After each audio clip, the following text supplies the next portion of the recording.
অনেক দামি দামি রাউটার ব্যবহার করেন কিন্তু ওয়াইফাই স্পিড পান না।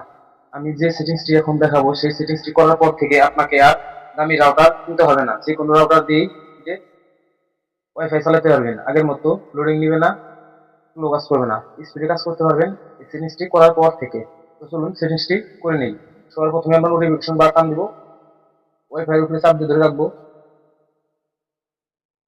অনেকের মোবাইলে দেখবেন এই লেখার উপরে ক্লিক করলেই সেটিংসটি চলে আসে, কিন্তু আমার মোবাইলে এই আই বাটনে ক্লিক করে সেটিংসটি করতে হবে। আপনাদের যাদের এই আই বাটন আছে তারা আই বাটনে ক্লিক করবেন, স্ক্রল করে নিচের দিকে চলে যাবেন,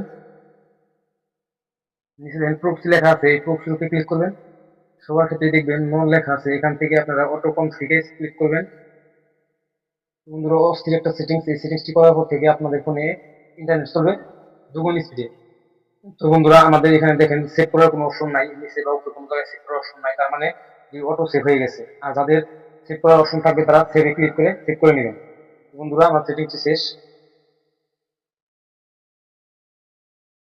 এখন আপনারা দেখতে পাবেন আপনাদের ফোনে স্পিড দ্বিগুণ বেড়ে যাবে যে কোনো রাউটারেই।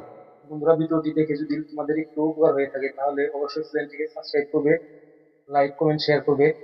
দেখা হবে নেক্সট কোনো ভিডিওতে।